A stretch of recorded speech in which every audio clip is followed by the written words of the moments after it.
तुम्ही पाहू शकता घरच्या बेसनापासून कसे लाडू बनलेले आहेत. एकदम रवाळ टेक्स्चर बनलेले आहे. घरच्या साहित्यात 1 किलो प्रमाणात कसे बेसनाचे लाडू बनवायचे तर आज आपण पाहूयात.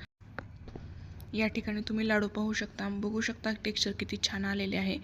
तर या ठिकाणी मी 6 कप बेसन घेतलेले आहे. घरी जे उपलब्ध असेल तेच बेसन घ्यायचे आहे. यासाठी कमीत कमी 2.5 वाटी साखर लागणार आहे. साखर आपल्याला मिक्सरमधून बारीक वाटून घ्यायची आहे. तर या ठिकाणी मी बेसन आधी कढईत टाकून घेते आणि या ठिकाणी आपल्याला हे बेसन कोरडेच किमान 15 मिनिटं आपल्याला हे चांगले कढईमध्ये भाजून घ्यायचे आहे. एकदम मंद आचेवर आपल्याला हे बेसन भाजून घ्यायचे आहे. सुरुवातीलाच तूप टाकायचे नाही आहे. तूप न टाकण्याचे कारण म्हणजे तूप टाकले की लगेच ते बाहेर सुटायला बघते. त्यामुळे आपल्याला हे कोरडेच असे भाजून घ्यायचे आहे. आता तुम्ही पाहू शकता हे थोडासा कलर या बेसनाचा चेंज झालेला आहे आता हे 15 मिनिटे पण झालेली आहेत. तर या ठिकाणी मी आता अर्धी वाटी तूप घालून घेते. आता तूप ही आपल्याला या ठिकाणी हळूहळू टाकायचे आहे. एकदमच सर्व तूप टाकायचे नाही. थोडे मी शिल्लक ठेवलेले आहे आणि आता हे तूप मिक्स करून घेते.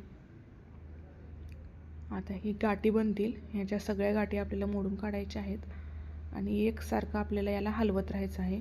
आणि एका गोष्टीची काळजी घ्यायची आहे की आपल्याला गॅसची फ्लेम अगदी मंद आचेवर ठेवायचं आहे. आपल्याला चुकूनही मोठा गॅस करायचा नाही आहे. तर तुम्ही पाहू शकता आता सगळ्या अशा प्रकारे मी गाठी फोडून काढत आहे आणि याला एकसारखं भाजून घेते. आता शिल्लक राहिलेली अर्धी वाटी तूप ही मी या ठिकाणी टाकून घेतलेले आहे आणि गरज पडेल तसं मी तूप याच्यामध्ये ॲड करत राहील. आता हे सर्व मिक्स करून चांगले भाजून घेऊयात. चांगले ह्याला लालसर कलर येईपर्यंत आणि तूप सुटेपर्यंत याला भाजून घ्यायचे आहे. या सर्व प्रोसेससाठी तुम्हाला जवळपास 40 ते 45 मिनिटं तर सहज लागतात. तर मला या ठिकाणी तूप थोडे कमी वाटते तर मी आणखी 2-3 चमचे या ठिकाणी तूप टाकून घेतलेले आहे आणि हे सर्व आपल्याला आणखी एकदा मिक्स करून घ्यायचे आहे.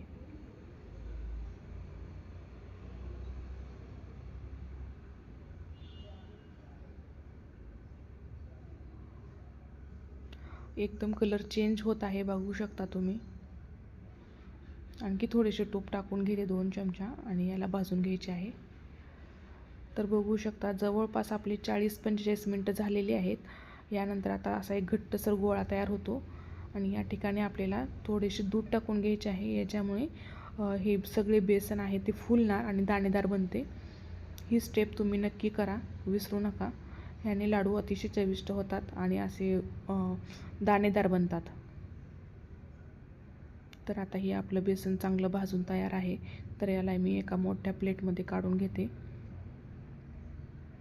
आता याला थोडेसे थंड करून घ्यायचे आहे आणि याच्यामध्ये वेलची पूड टाकायची. वेलची पूड आपल्याला गरम असतानाच टाकायची आहे आणि हे बदाम आणि काजूचे मी चॉप करून घेतले आहेत तेही मिक्स करून घेते. आता हे सर्व आपल्याला असं चांगले पसरून घ्यायचे आहे. तुम्ही पाहू शकता.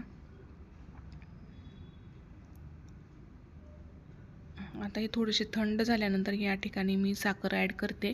या ठिकाणी साखरेचा वापर तुम्ही तुमच्या गरजेनुसार किंवा आवडीनुसार करायचा आहे.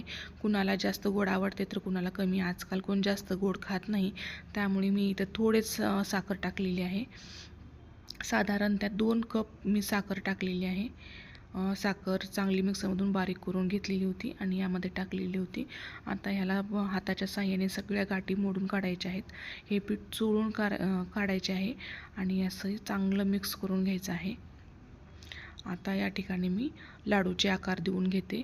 जास्त मोठाही आपल्याला आकार नाही द्यायचा, मध्यम द्यायचा आहे. एका लिंबा एवढा आकार तुम्ही या ठिकाणी देऊ शकता आणि या ठिकाणी तुम्ही बघू शकता आपले लाडू तयार आहेत बनवून. जर तुम्हाला ही रेसिपी आवडली असेल तर नक्की ट्राय करून बघा. तर चला भेटूयात एका नवीन व्हिडिओसोबत. तोपर्यंत बाय.